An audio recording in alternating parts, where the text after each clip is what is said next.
I stand tall when I kneel for the pain that they feel in the body or the mind. I leave nobody behind. Through the tempest or a storm, however it may form, those that are lost I'll find. I leave nobody behind.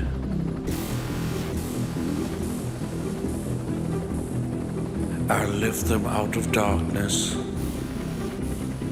into the light of solace, and even those that are left blind, I won't leave them behind. There is no choice. Hear my voice. There's an oath I have signed that leaves nobody behind.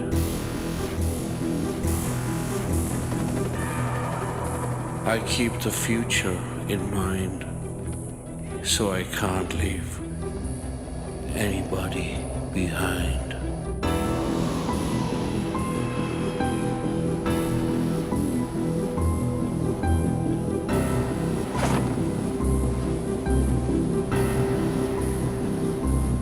I keep the future in mind,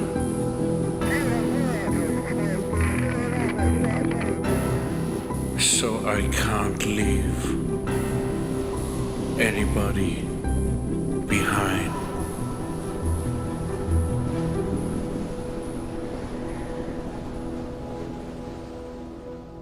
तो बच्चों, आपने जैसा video देखा, एक बहुत ही रोमांच से भरा हुआ वीडियो, तो कुछ उत्सुकता तो आपके अंदर आई ही होगी कि ये आखिर है क्या चीज। देश में एक ऐसी संस्था है जिसका काम एक ऑफिस की 4 दीवारों तक सीमित नहीं रहता। अपने मरीज तक पहुंचकर उनकी पीड़ा का निदान करने से इन जाबाज को कोई भी बाधा रोक नहीं सकती। ऊंचे पर्वत हो या निर्जन वन, सेवा भाव के प्रति अपने दायित्वों का निपुणता से निर्वहन करने वाले इन वीरों की जो झलक अभी आपने देखी, वो कोई और नहीं, हमारी भारतीय सेना की सेना चिकित्सा कोर यानी आर्मी मेडिकल कोर है। निश्चित ही आप सभी उत्सुक होंगे कि किस प्रकार आप इस कोर का हिस्सा बनकर अपने जीवन को और रोमांचक बना सकें। इसलिए आपके मार्गदर्शन के लिए आज हमारे साथ हैं सेना चिकित्सा कोर से लेफ्टिनेंट जनरल माधुरी कनिटकर, अति विशिष्ट सेवा मेडल, और उनके साथ हैं आर्म्ड फोर्सेस मेडिकल कॉलेज से ही मेडिकल कैडेट सुयश सिंह, जो अभी अपने फाइनल ईयर की पढ़ाई कर रहे हैं। जनरल कनिटकर फिलहाल deputy chief of integrated defence staff के पद पर कार्यरत हैं। इन्हें भारतीय सेना में लेफ्टिनेंट जनरल के 3 स्टार रैंक तक पहुंचने वाली तीसरी महिला होने का गौरव प्राप्त है। जनरल कनिटकर ने पूना के प्रतिष्ठित आर्म्ड फोर्सेस मेडिकल कॉलेज यानी AFMC से MBBS की पढ़ाई करके एक विख्यात शिशु रोग विशेषज्ञ के रूप में अपने आप को स्थापित किया है। MBBS की पढ़ाई के दौरान पूना विश्वविद्यालय की सभी परीक्षाओं में प्रथम स्थान प्राप्त कर एवं एकेडमिक्स और एक्स्ट्रा करिकुलम में सर्वश्रेष्ठ छात्रा होने के लिए इन्हें प्रेसिडेंट्स गोल्ड मेडल और कलिंगा ट्रॉफी से भी सम्मानित किया गया है। आगे की पढ़ाई उन्होंने एम्स नई दिल्ली से की और शिशुओं में किडनी की बीमारियों से संबंधित विशेषज्ञता प्राप्त की। उन्होंने नेशनल यूनिवर्सिटी हॉस्पिटल सिंगापुर और ग्रेट ऑर्मोंड स्ट्रीट हॉस्पिटल लंदन तथा मेडिकल एजुकेशन में फेमा फेलोशिप भी पूरी की। भारतीय सेना में 4 दशकों के अपने कार्यकाल में जनरल कनिटकर ने AFMC, ACMS एवं आर्मी हॉस्पिटल रिसर्च रेफरल में कई शैक्षणिक पदों पर भी काम किया है। 2017 में उन्होंने AFMC के डीन एवं डेप्यूटी कमांडेंट के पद का कार्यभार संभाला। उसके बाद जनरल कनिटकर ने उत्तर कमांड के मेजर जनरल मेडिकल के रूप में अपनी कार्यकुशलता का परिचय दिया। ये वही उत्तरी कमांड है जहां भारतीय सेना अपना युद्ध कौशल का लगभग रोज ही परिचय देती है। उनकी कर्मठता के लिए भारत के महामहिम राष्ट्रपति ने उन्हें अति विशिष्ट सेवा मेडल एवं विशिष्ट सेवा मेडल पुरस्कृत किया। भारतीय सेना के अधिकारी के रूप में अपने दायित्वों के अतिरिक्त जनरल कानिटकर प्रधानमंत्री विज्ञान प्रौद्योगिकी परिषद में सलाहकार भी हैं। वे MCI यानी मेडिकल काउंसिल ऑफ इंडिया के बोर्ड ऑफ गवर्नर्स की भी सदस्य हैं। लक्ष्य के इस एपिसोड में हम जनरल कानिटकर का तहे दिल से स्वागत करते हैं। जनरल कानिटकर, हम हमेशा हमारा किसी न किसी रूप में आए दिन हमारा पाला डॉक्टरों से बढ़ता रहता है और हम देखते हैं कि कितना आगे बढ़कर अथक सेवा हमें देते रहते हैं। तो लेकिन आप जो है सो आर्मी से जुड़ी हुई है, तो मेडिकल प्रोफेशन और आर्मी मेडिकल कोर ये दोनों अलग अलग आयाम है ऐसा हमें लग रहा है, तो दोनों में क्या फर्क है, इसके बारे में जरा हमें बताइए। देखिए बच्चों, फर्क तो इतना ही है कि हमें मतलब एक नहीं, दो टाइटल्स और दो वर्दियों का फायदा एक साथ मिल जाता है। बल्कि मैं तो कहती हूँ 3 वर्दी। और सुयश, मैं देख रही हूँ हंस रहा है, क्योंकि मैं बच्चों को भी यही बताती थी कि डॉक्टर कोई भी बन सकता है, उसमें भी नाज है। फौजी, एक सोल्जर, वो भी कोई भी बन सकता है, उसपे भी गर्व होता है। और तीसरा रोल होता है एक टीचर का, जो मतलब एक अध्यापक जो बनता है उसको सारे लोग बहुत इज्जत से देखते हैं। किसको याद नहीं होता है अपनी पहली टीचर जब स्कूल जाते हैं। और आप देखिए, आर्मी मेडिकल कोर के डॉक्टर को ये तीनों एक साथ मिलते हैं। मतलब आप एक डॉक्टर भी हो तो इसलिए आपको एक स्टेथोस्कोप भी मिलता है और एक सफेद कोट भी मिलता है।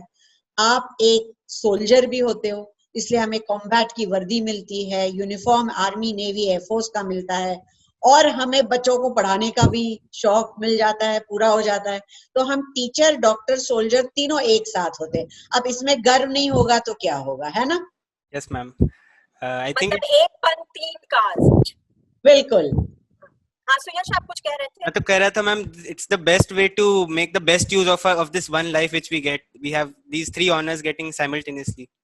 Yes, absolutely. बच्चों, आप सुन रहे लाइफ हैं ना? एक है लेकिन 3 उसमें भूमिकाएं मिल, यू कैन सेलिब्रेट 3। एब्सोल्युटली बिल्कुल, तो बहुआयामी एक करियर है। अगर आप जाना चाह रहे हैं इस फील्ड में, तो आपने देखा कि एक तीर से 2 नहीं 3 शिकार आप कर सकते हैं। तो बहुत बहुत धन्यवाद जनरल कानिटकर। अब हम अपने दूसरे सवाल की तरफ पहुंचते हैं कि आप तो सेना में आपका बहुत लंबा अनुभव है, सेना में अपनी सेवा देते हुए, और लेकिन इस सेवा के दौरान कई ऐसे पल आए होंगे आपके जीवन में जिसपे आपको बहुत गर्व हुआ होगा, बहुत प्राइड फील की होगी आप अपने कार्य के दौरान। और इसके साथ ही साथ कई ऐसे भी क्षण आए होंगे जहां आपको कुछ ना कुछ मुश्किलों का सामना करना पड़ा होगा, आपके एक्सपेक्टेशन के अनुरूप कोई चीज नहीं हुई होगी, आपने जो सोचा कि ऐसा होगा वो नहीं हुआ।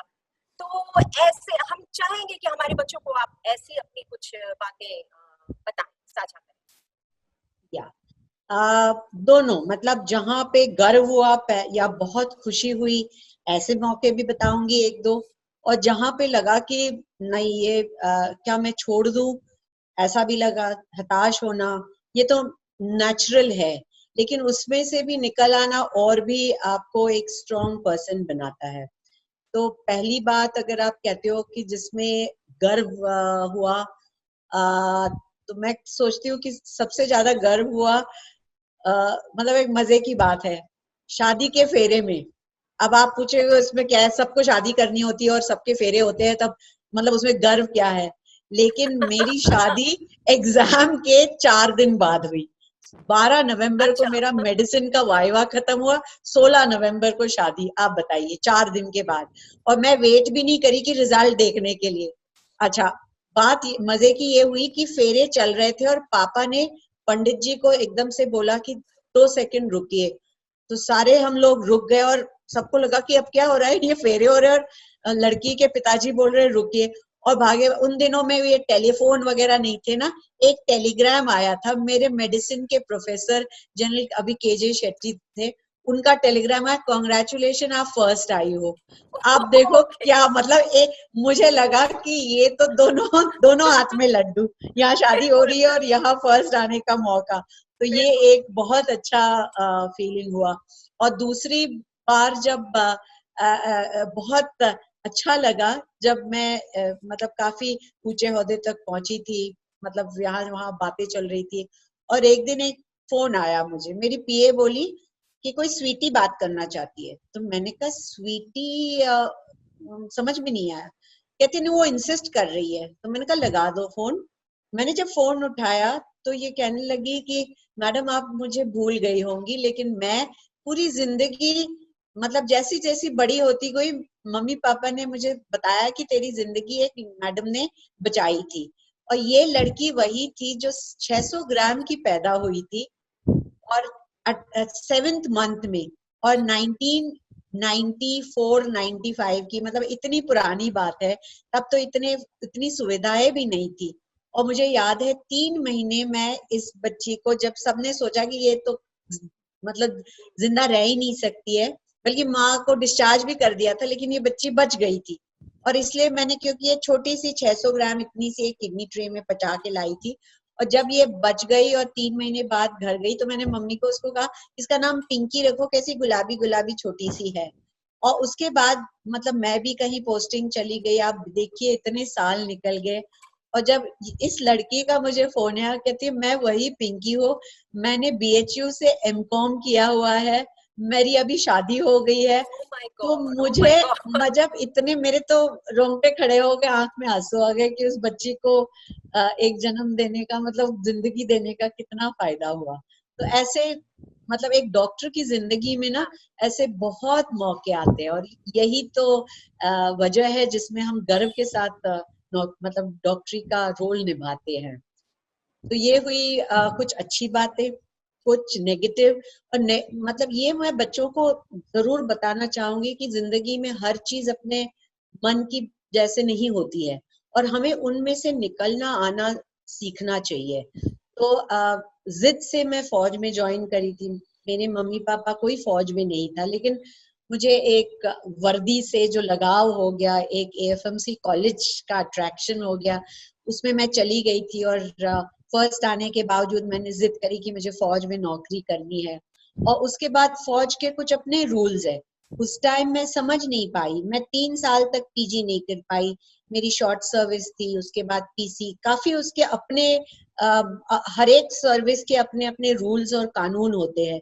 तो वो उनको मैं तब समझ नहीं पाई, मुझे लगा कि मुझे पीजी नहीं मिल रही है, मुझे छोड़ देना चाहिए।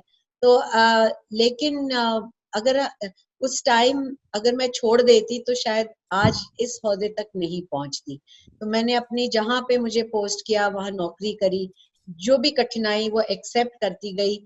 तो उस कारण मुझे जो है एक और स्ट्रेंथ आया।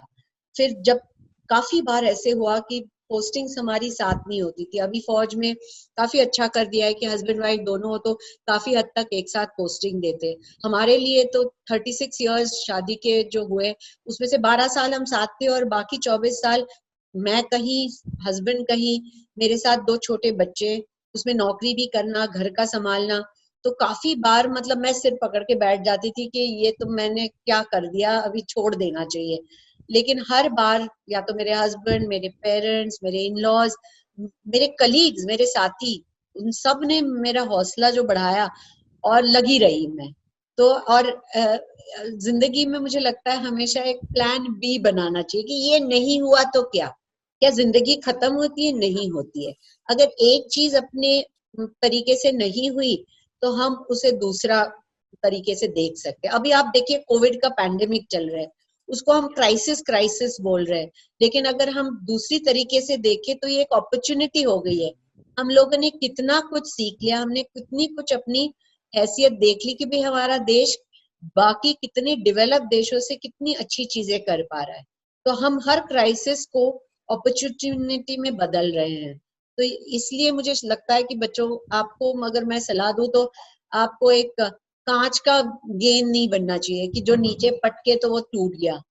अगर आपके पास उसके अंदर अपनी खुद की हिम्मत हो ना, तो रबर का बॉल जैसे जो आपको नीचे लगा तो और ऊपर जोर से उठ गए। तो ये आप में काबिलियत आनी चाहिए। और हर बार जब आप नीचे जाके ऊपर आओगे ना, तब आपका अपने आप पे जो आत्मनिर्भर या अपने आप पे जो गर्व और अपनी कॉन्फिडेंस जो बढ़ती है, उसके सामने और कोई भी वो तुलना नहीं दे सकती है। बिल्कुल जनरल कानितकर, आप बल्कि आपने जो बोला, इसी वजह से आपकी पूरी की पूरी लाइफ हमारे स्टूडेंट्स के लिए प्रेरणा स्रोत है। और जो पिंकी की बात आपने कही, तो लगभग उसी तरीके का एक प्रश्न आगे मैं पूछ रही हूँ कि बतौर शिशु रोग विशेषज्ञ आपने हर उम्र के बच्चों को हर परिस्थिति में देखा है, और आपके प्रयास से असंख्य बच्चे अपने जीवन के दर्दनाक अनुभवों से उबर पाए होंगे, जैसा आपने पिंकी के बारे में बताया। और सुनकर इतनी खुशी हुई कि अब वो मतलब बिल्कुल ऊंचे तबके की पढ़ाई उसने कंप्लीट कर ली है, जो कि माफ कीजिएगा हमारे प्रदेश में, बिहार जैसे प्रदेश में बहुत सारी लड़कियों के लिए संभव भी नहीं होता है, क्योंकि उनकी तुरंत में शादी कर दी जाती है। तो ये बहुत स्पष्ट है कि दर्द केवल शारीरिक पीड़ा तक सीमित नहीं है, बल्कि इससे जीवन के कई पहलू अफेक्टेड होते हैं, प्रभावित होते हैं। तो जनरल कानितकर, आप हमारे बच्चों के साथ अपने कुछ सुझाव साझा करें जो उन्हें अपने जीवन को बेहतर बनाने में मदद कर सकते हैं। बहुत सारी बातें तो आपने ऑलरेडी कह दी है, इसके अलावा भी अगर कुछ कहना चाहें जनरल कानितकर। यस, मैं मतलब वही बताऊंगी।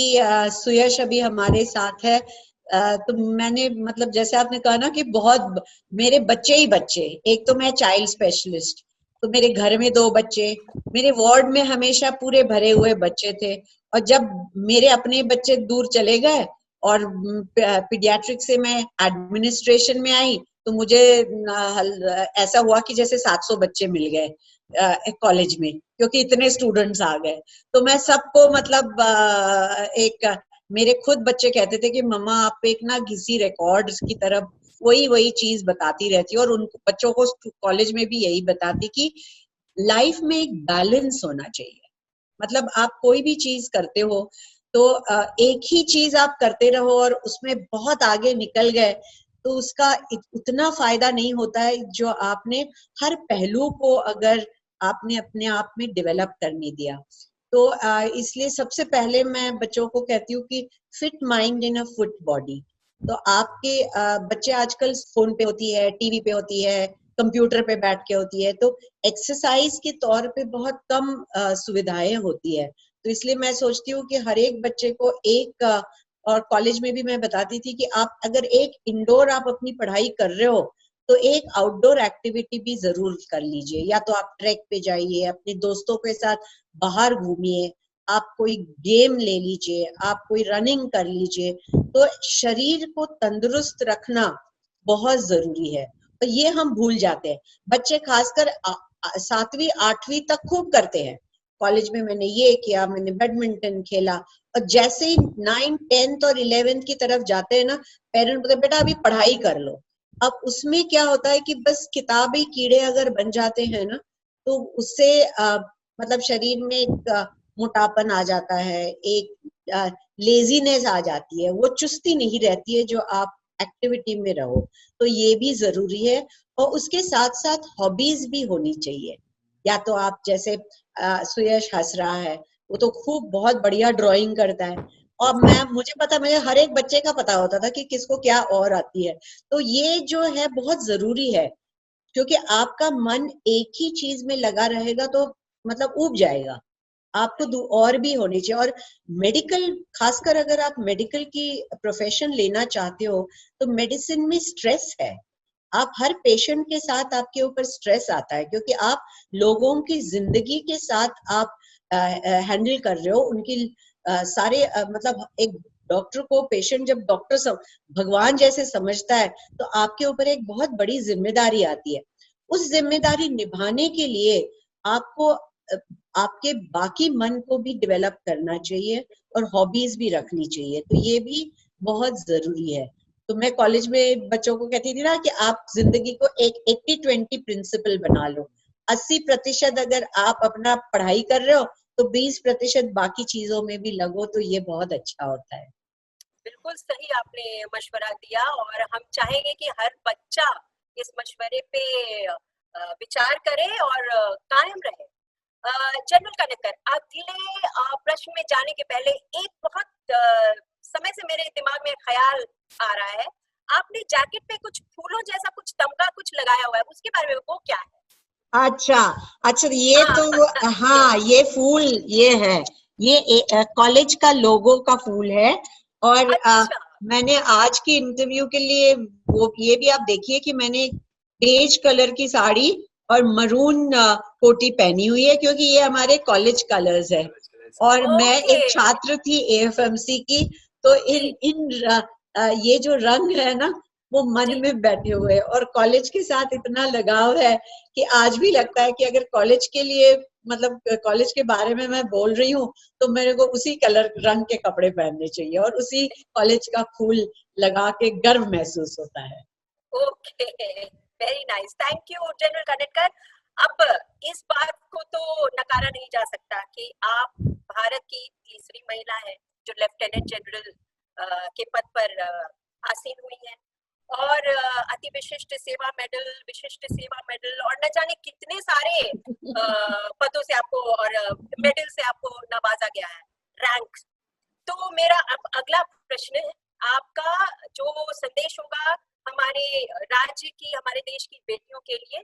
तो जैसा कि हम जानते हैं कि आर्मी थोड़ा सा पुरुष प्रधान टाइप की संस्था रही है, और बल्कि अभी भी आम जनता में यही एक माइंडसेट है, एक अंडरस्टैंडिंग है कि आर्मी जो है सो पुरुष प्रधान है और बड़े कठिन कठिन तरीके के काम वहां पे करने को दिए जाते हैं, तो लड़कियां कैसे करेंगी? तो लड़कियों को हमारे समाज में आज भी डिस्करेज किया जाता है कि बहुत तरीके के ऐसे ऐसे करियर ऑप्शंस एक्सप्लोर करें जहाँ पे उनको ज्यादा उनके ज्यादा टाइम और एनर्जी की आवश्यकता हो। तो उनकी ये चिंता होती है कि कठिनाई और चुनौती से भरा आर्म्ड फोर्सेस में ये माता पिता सोचते होंगे कि आर्म्ड फोर्सेस में जाने से उनकी बेटियों के लिए क्या ये एक सही करियर ऑप्शन है? आर्म्ड फोर्सेस में मेडिकल प्रोफेशन को फॉलो करने के लिए बेटियों के लिए क्या ये एक सही ऑप्शन होगा? तो ऐसे माता पिताओं के लिए आपका क्या संदेश है? आपने बहुत अच्छा प्रश्न पूछा। और यही प्रश्न जब मैं एएफएमसी में पिछले 5 साल, इसके पहले 5 साल से इंटरव्यूज वगैरह करती रहती थी, तो सारी जी, खासकर लड़कियों के जो माता पिता आते थे या गार्डियंस आते थे, यही सवाल मुझे पूछते थे। और मैं उनके लिए दो चीज बताती थी। एक, कि अभी जमाना बदल गया है, लड़के लड़कियां बराबर है। मतलब ऐसा कोई भी काम नहीं है जो लड़कियां नहीं कर सकती है। ऑर्गेनाइजेशन की तरफ से आप देखिए, फौज ने भी अपने सारे दरवाजे खोल दिए हैं।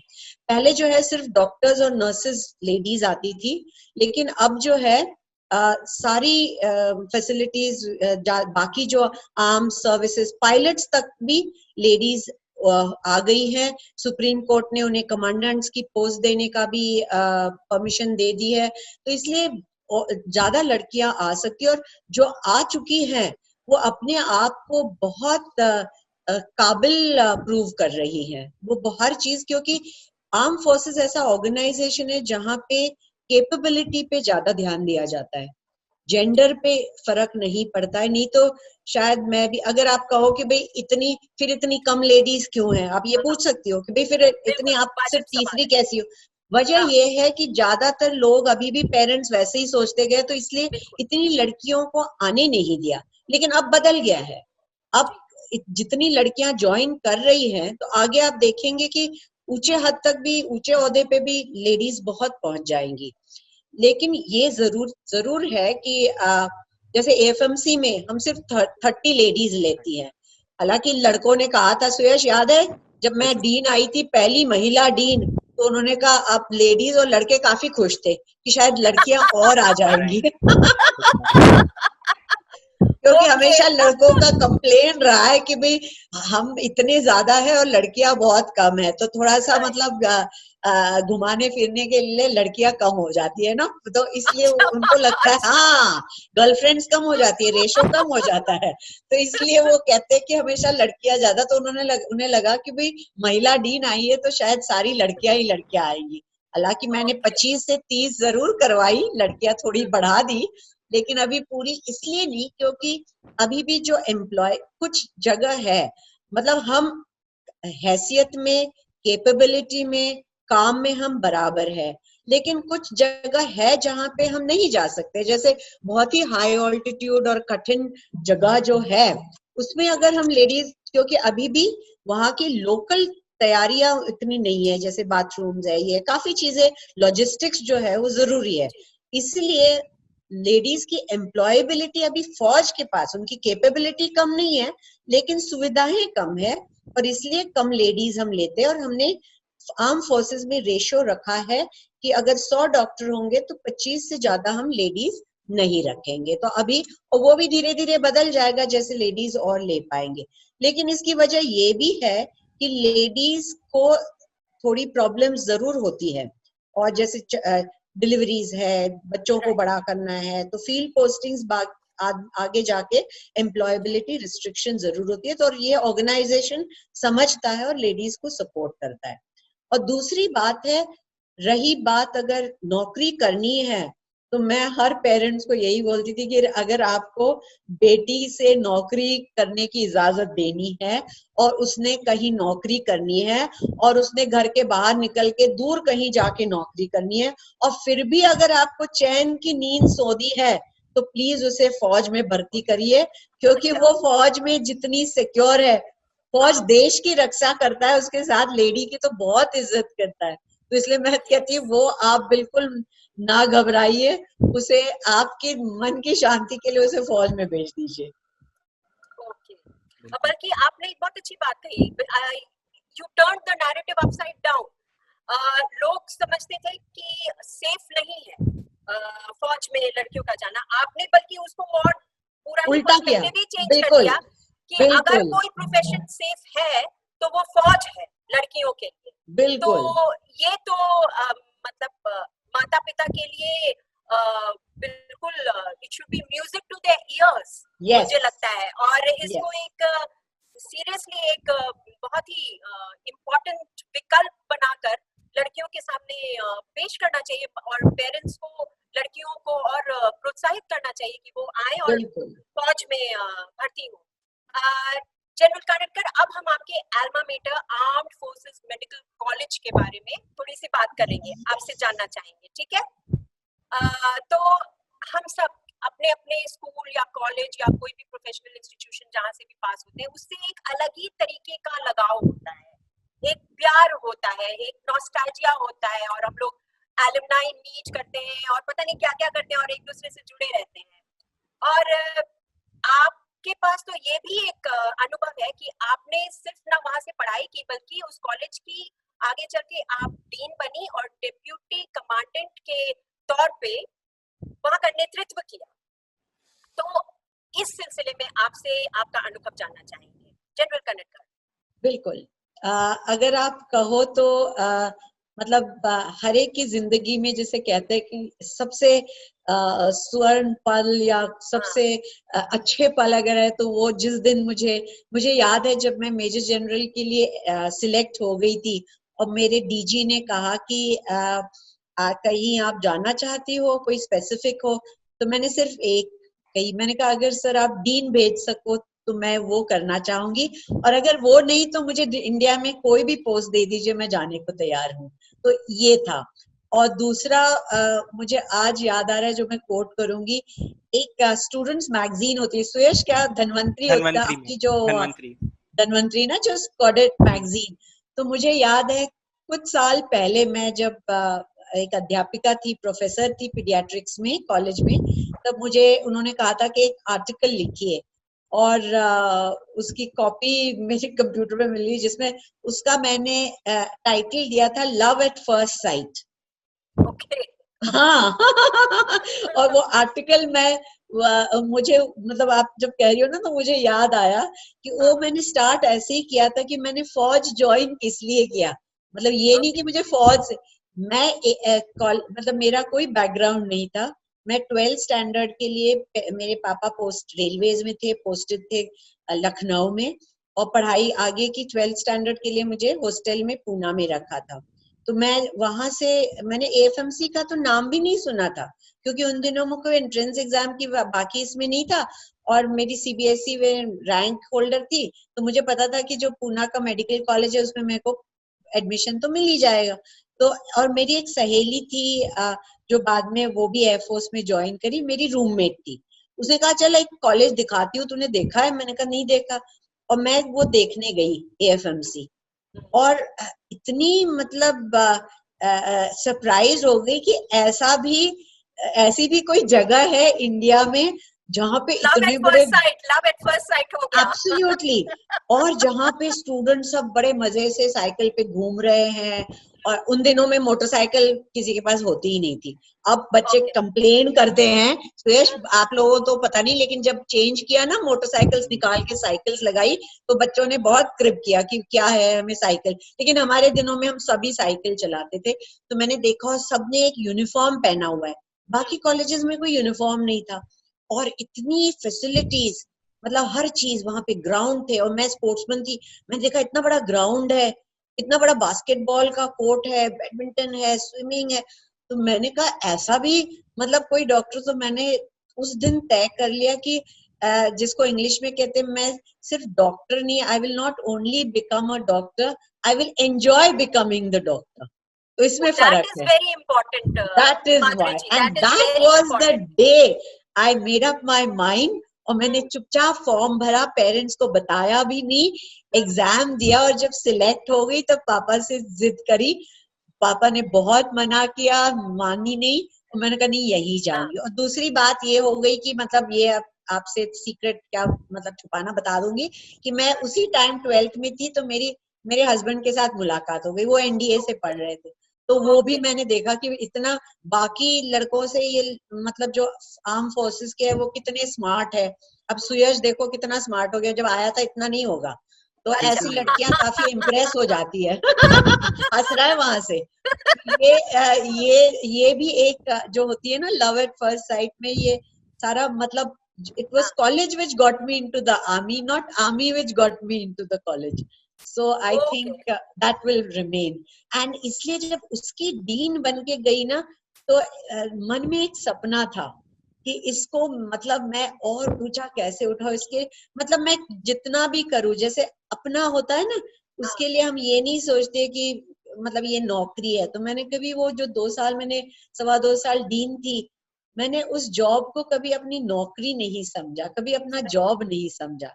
वो एक पैशन था, वो एक दिल की ये थी कि भाई क्या जितना भी करूं कम है, और मुझे उतना ही मतलब काफी टाइटल्स वगैरह भी मिले, क्योंकि वो सुयश बाद में बताएगा, लेकिन उसके साथ साथ बहुत प्यार भी मिला। तो दोनों चीज होती थी, बहुत ही अच्छा लगा। ओके, तो बच्चों ये बात बहुत ही अहम है याद रखने के लिए कि आप जो भी प्रोफेशन में जाएं, जो भी करियर पाथ चुने, उसको एंजॉय करना बहुत ही इम्पोर्टेंट है, और दिल से उसमें जाने की इच्छा हो और तब आप उसमें जाएं, तो फिर उसके बाद रास्ता अपने आप साफ होने लगता है, और उसके बाद तो जितने भी आपको रिवॉर्ड्स, रिकॉग्निशन, अवार्ड वगैरह मिलते हैं, वो सब तो एक बस साइड इफेक्ट होता है उसका। असल बात है कि आपको अपने काम को एंजॉय करना आना बिल्कुल चाहिए। तो ये बात बहुत ही इम्पोर्टेंट है, इसको ध्यान में रखिएगा। तो ऑफ कोर्स एएफएमसी जो आर्म्ड फोर्सेस मेडिकल कॉलेजेस है, वो तो एक प्रीमियर कॉलेज है, इसमें कोई दो शक नहीं है। हम लोग भी जैसे मुझे याद है जब पूना जाते थे या गई थी मैं वहां पे, तो एक टूर अट्रैक्शन की तरह भी उसको पेश किया जाता था, हम जैसे आम जनता के लिए। तो जैसे film and television institute of India है पुणे में, तो उसी तरह आर्म फोर्सेस मेडिकल कॉलेज भी हम लोगों के लिए एक बहुत ज्यादा एक अट्रैक्टिव एक ये होता था। तो हम लोग एज टूरिस्ट भी उसके वहां जाते थे और देखते थे और वापस आते थे। तो अब नेक्स्ट क्वेश्चन सुयश मेरा आपसे है कि अभी प्रेजेंट डे में एएफएमसी में आप अंतिम वर्ष में हैं और आप कॉलेज कैडेट कैप्टन के रूप में वहां पे नियुक्त हैं। तो सशस्त्र सेना मेडिकल कॉलेज में कैडेट का जीवन हमें बताइए कि कैसा होता है। और साथ ही साथ ये भी बताइए कि आज से करीब 20-30 साल पहले ये जनरल कनेक्टर हमें बताइए तब कैसा माहौल था और अभी कैसा माहौल है वहाँ पे? कुछ फर्क आया है या अभी भी पूरे अनुशासन के साथ वैसे ही चलता है? क्या है? क्या बदला है और क्या है अभी?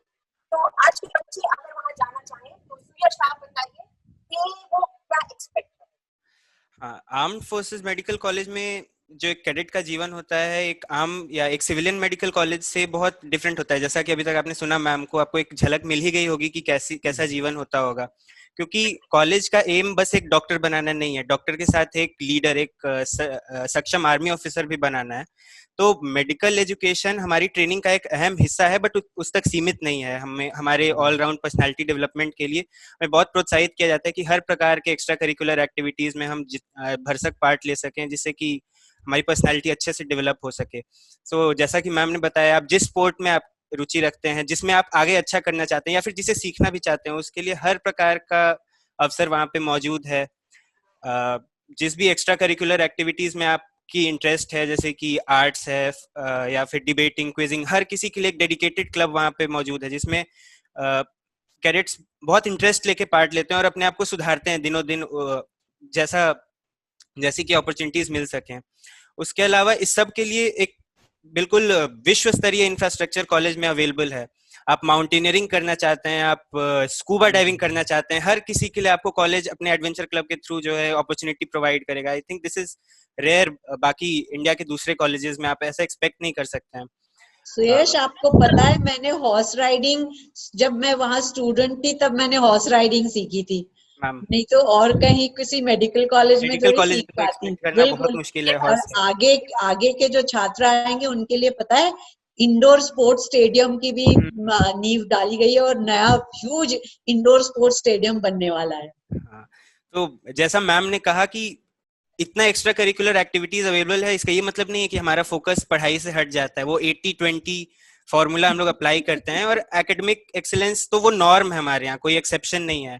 तो उसके लिए जहां तक बात करें, मतलब बेस्ट पॉसिबल इंफ्रास्ट्रक्चर अवेलेबल है, चाहे वो लैब्स हो, वेल इक्विप्ड लैब्स हैं, म्यूजियम्स हैं, बेटर एक्सपीरियंस ऑफ लर्निंग हो, एक बहुत अच्छा स्किल्स लैब है हमारे यहाँ जिसपे हम लोग हैंड्स ऑन प्रैक्टिस कर सकते हैं हर चीज में। और एक जो बात मुझे बहुत खास लगती है वो है हमारे कॉलेज में फैकल्टी मेंबर्स। अगर जहां तक बात करें, हमारे माधुरी मैम बैठी हुई है इसलिए उनके सामने उनकी पढ़ाई नहीं कर रहे नहीं हो नहीं, क्या? ऐसा बिल्कुल नहीं है, ऐसा बिल्कुल नहीं है। अभी मैं फैकल्टी मेंबर नहीं हूँ। नहीं, ऐसा सॉरी, बिल्कुल नहीं है। ओके। मैं दिल से कहना चाहता हूँ कि जहाँ इस देश में बाकी मेडिकल कॉलेजेस में एक बहुत बड़ी प्रॉब्लम आज होती है कि फुल स्ट्रेंथ में फैकल्टी अवेलेबल नहीं होता है। This is something which is not possible in AFMC. वहाँ हमारे यहाँ जो फैकल्टी मेंबर्स हैं वो फुल टाइम हमारे लिए पूरे डेडिकेशन के साथ हमें ट्रेन करने का उनकी इच्छा रहती है। जहाँ तक तो मैं कहूँगा, सुयश, जैसा एक मिनट सुयश, अभी तो लॉकडाउन में हो तो कैसे पढ़ा रहे? अभी हमारे लिए एक ऑनलाइन क्लासेस का सिस्टम शुरू हो गया है। रोज 3 घंटे लेक्चर्स होते हैं। जिस समय पूरा देश बंद है, कोई काम, सारा काम रुका हुआ है, फिर भी फैकल्टी मेंबर्स हमारे लिए रोज मतलब बेहतरीन लेक्चर्स ले रहे हैं। इससे ज्यादा हम क्या एक्सपेक्ट कर सकते हैं। और ये टीचर, हमारे फैकल्टी मेंबर्स या प्रोफेसर से बस ये टीचर स्टूडेंट का रिलेशनशिप नहीं होता है। मुझे तो लगता है कि ये एक एक्सटेंडेड फैमिली टाइप का बॉन्ड हम शेयर करते हैं अपने फैकल्टी मेंबर से। जब कभी हमें पढ़ाई छोड़िए, उसके अलावा भी कोई समस्या होती है, जो पहले लोग होते हैं जिनसे हम अपने समस्याओं को शेयर कर सकते हैं, वो हम, मेरे लिए तो टीचर्स ही हैं। बिल्कुल मेरे लिए क्या, इनफैक्ट सभी कैडेट्स के लिए हमारे कॉलेज में। और एक और चीज जो हमारे कॉलेज को बाकी कॉलेजेस से बहुत अलग बनाती है वो है मेडिकल रिसर्च।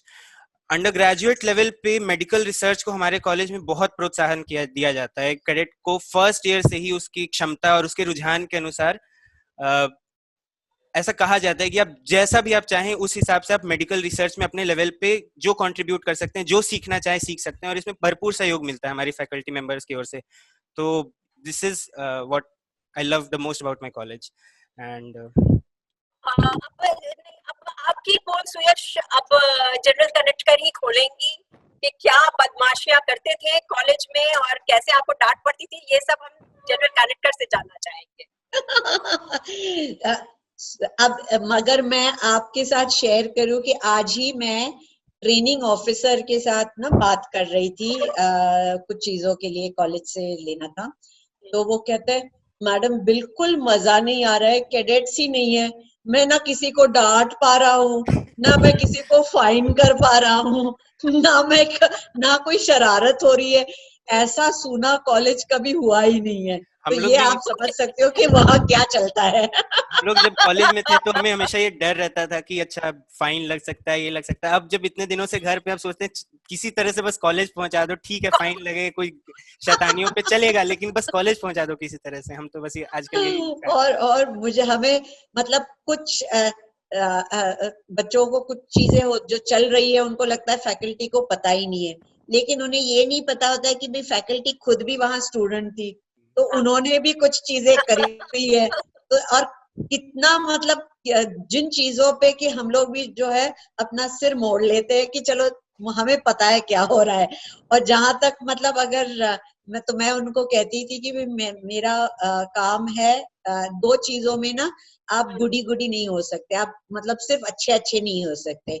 एक होता है कि एक पेरेंट का रोल और एक टीचर का रोल, क्योंकि अगर पेरेंट सिर्फ हर चीज को एक्सेप्ट करने लगे तो बच्चा बिगड़ जाएगा, और अगर टीचर भी डांटे ही ना, करेक्शन ना करे, तो बच्चा बिगड़। तो मैं बच्चों को कहती थी कि अनफॉर्चुनेटली यहाँ पे एएफएमसी में हम टीचर्स आपके लिए दोनों है, क्योंकि एएफएमसी एक ऐसा कॉलेज है जो 100% रेसिडेंशियल है। तो बच्चे जब पढ़ते हैं घर नहीं जाते, तो एक तरीके से गुरुकुल जैसे ही है, जहाँ पे छात्र और अध्यापक सब एक साथ कैंपस में रहते हैं।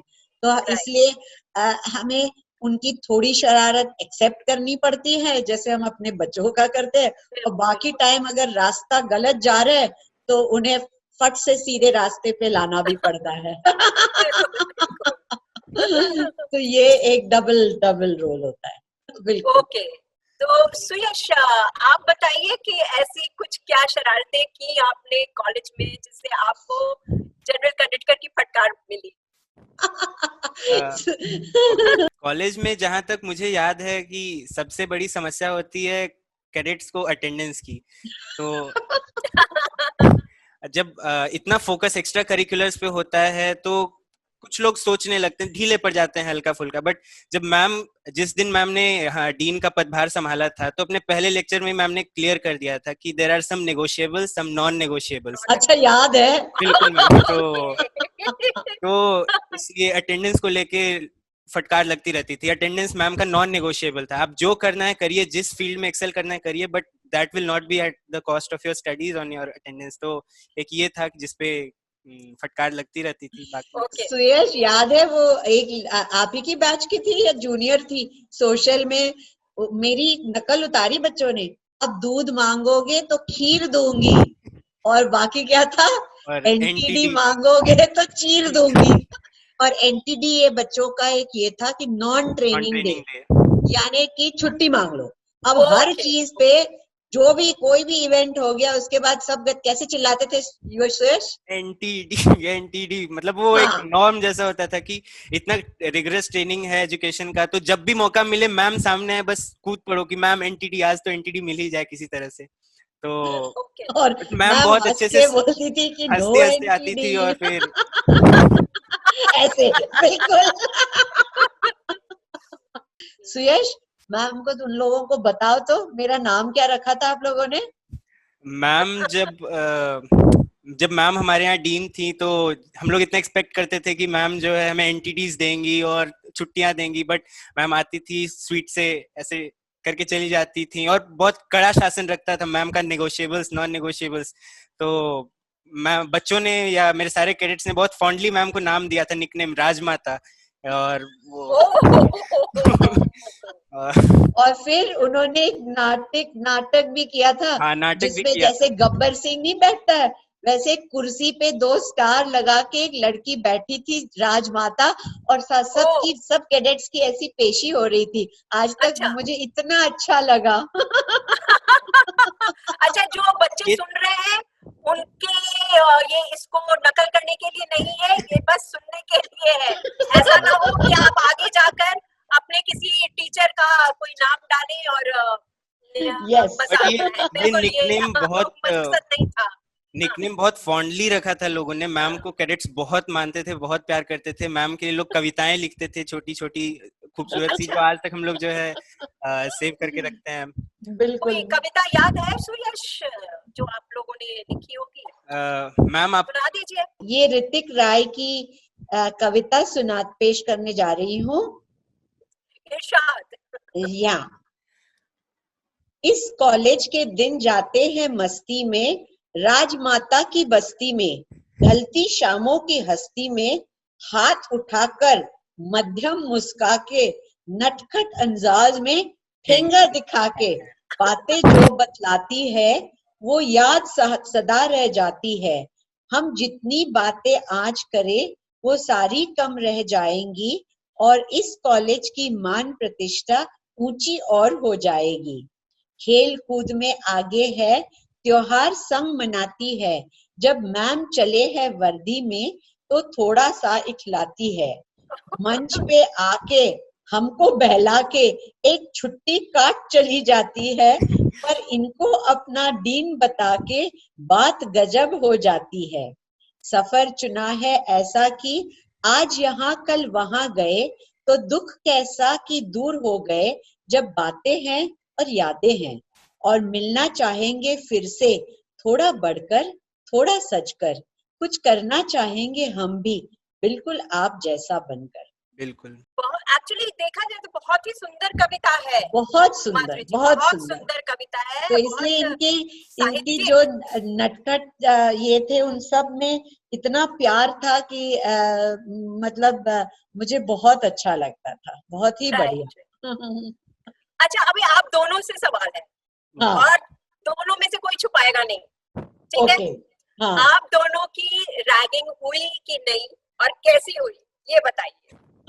सुरेश पहले बताएगा, क्योंकि आजकल कोई रैगिंग होती ही नहीं है, हमारी तो बहुत होती थी। अच्छा। अब तो रैगिंग एज सच कोई सिस्टम नहीं है, बट हल्का फुल्का ओरिएंटेशन जरूर होता है। वो ओरिएंटेशन इज जस्ट क्योंकि एक कॉलेज का एक डिस्टिंक्ट माहौल है जो बाकी इससे अलग है। तो जब स्टूडेंट्स नए नए आते हैं तो इस माहौल में ढालने के लिए एक उनका एक हेल्दी इंटरेक्शन अपने सीनियर्स से किया जाता है। बिल्कुल वही बहुत प्रिंसिपल हुआ करता था। हाँ, तो हाँ। ये बहुत हेल्दी इंटरेक्शन होता है। इसको रैगिंग की संज्ञा नहीं दे सकते हैं। ये बस एक तरह का ओरिएंटेशन होता है। लोगों को सिखाया जाता है मैनर्स, कि सीनियर्स से कैसे बात करना है, मेस में आप कैसे बैठना है, ऑफिसर्स के प्रति आपका व्यवहार कैसा होना चाहिए। बस ये ओरिएंटेशन टाइप का होता है। उस समय हो सकता है ऑब्वियसली डांट पड़े छोटी मोटी, बट रैगिंग तो नहीं कहेंगे इसको। ओके। हमारे समय तो रैगिंग माधुरी नहीं। जी आप? नहीं, हमारे टाइम तो खूब रैगिंग होती थी। एक तो हम लोग कैडेट्स नहीं थे, अभी इन लोगों को ना कैडेट स्टेटस दिया गया है। हम अच्छा। सिविलियंस की तरह ही आते थे, यूनिफॉर्म जरूर पहनते थे लेकिन कैडेट्स नहीं थे, तो इसलिए रैगिंग वाज परमिटेड। और मेरी तो खूब हुई, क्योंकि एक तो मतलब एक स्पोर्टिंग, क्योंकि रैग जब करते हैं ना तब अगर कोई स्टूडेंट स्पोर्टिंग हो और सब चीज करने को तैयार हो तो उसकी रैगिंग और हो जाती है। और क्योंकि मैं एक हॉस्टल से दूसरे हॉस्टल में आई थी तो मतलब कोई फर्क नहीं था। लेकिन एक बात कहूँ, जो जिन लड़कियों ने सबसे ज्यादा रैगिंग करी थी सीनियर्स, वही आज मेरी सबसे क्लोज फ्रेंड्स है और मैं सबके साथ इन टच हूँ। तो ये बात ये थी। लेकिन सबसे ज्यादा मुझे मतलब हम कहते हैं अलायंसेस नाम देते थे, और मेरी तो इतनी लंबी हो गई थी क्योंकि जब इंट्रोड्यूस करना पड़ता था तो पता नहीं क्या क्या बोलना पड़ता था। तो मतलब सबसे मुझे याद है, क्योंकि मेरी आवाज थोड़ी भारी और मैं थी शॉर्ट और मतलब पेटीट छोटी ये थी, लेकिन आवाज जोर जोर के चिल्लाती थी। तो मुझे बताया था एक हमारी लैरिंजियल नर्व होती है जो जिसकी वजह से ना आवाज में एक भारीपन आता है, तो मुझे हर बार चिल्लाना पड़ता था, my recurrent laryngeal nerve never returned. और उसके बाद मुझे बहुत शौक था डांस करने का, तो मुझे मतलब उन दिनों में ना वो क्या हेलेन वेलेन ऐसे पिक्चरों में होते थे, तो बोलते अभी बस शुरू हो जाओ, और मैं भी अच्छा। एंजॉय करती थी, तो मेरी रैगिंग में इतनी और रैगिंग होती कि ये फ्रेशर देखो कैसी है, एंजॉय कर रही है, तो मेरे सिर के ऊपर एक बकेट डालते थे कि आप एंजॉय कर रहे हो, हम सीनियर्स नहीं देखना चाहते कि तुम भी हंस रही हो। अच्छा। तो मैं बकेट डाल के भी डांस करती आपके पास ऐसी कोई फोटोग्राफ है क्या, हम दिखाना चाहेंगे अपने। मैं यही आपने फोटो कहा, मेरे पास ये एक पिक्चर याद आया कि हमारे काफी मतलब कॉलेज डेज के भी फोटोज है, और अभी भी इतना हमारा एलुमनी एसोसिएशन स्ट्रांग है। हाँ। हम हर एक एलुमनी एसोसिएशन का हर सैटरडे अभी कोविड के लिए ऑल ओवर द वर्ल्ड, जहां अच्छा। जहां जो आर्मी ज्वाइन नहीं किए, जो यूएस में है, यूके में है, जापान में है, सिंगापुर में है, एक टाउन हॉल होता है हर सैटरडे को, और हम एक दूसरे से अभी भी सीख रहे हैं, एक दूसरों को अभी भी सपोर्ट कर रहे हैं। और एलुमनी एसोसिएशन की तरफ से कॉलेज में भी बहुत सुविधाएं, मतलब रिसर्च फंड, बर्सरी, हमारे छात्र जो है फॉरेन कंट्रीज में पेपर प्रेजेंट करने के लिए गए हैं, जिसके लिए एलुमनी एसोसिएशन ने फंड किया है। तो ऐसे भी मतलब हम ये नहीं कि हर कॉलेज का एलुमनी एसोसिएशन होता है, लेकिन एएफएमसी का एक जो फैमिली फीलिंग है वो कई साल तक चलता रहता है, और बैच हम अल्फाबेट से एक दूसरे को जानते हैं। सुयश, आपका बैच कौन सा है? Ma'am C3 batch, C3 C3। आप बताइए C3। और मेरा बैच था Q, क्योंकि A to Z जब खत्म हो गया तो हमने A2 B2 शुरू किया, अच्छा, जब ऐसा होता Z2 है। खत्म हो गया तो C3 शुरू हो गया। तो ये, और नहीं, ये हमें क्योंकि समझ नहीं आया, क्योंकि हम लोग ईयर के हिसाब से बैच, हाँ तो ये नहीं, ABCD क्या है? हाँ हमारा मतलब एएफएमसी का हर साल का ये है कि एक अल्फाबेट, हर बैच को एक अल्फाबेट दिया जाता है, और इसलिए फर्स्ट बैच के, और आज जो टाउन हॉल हमारी चलती है उसमें ए बैच से लेके सारे ज्वाइन करते हैं। तो इसलिए ये it's a very strong association, and we continue to interact very actively.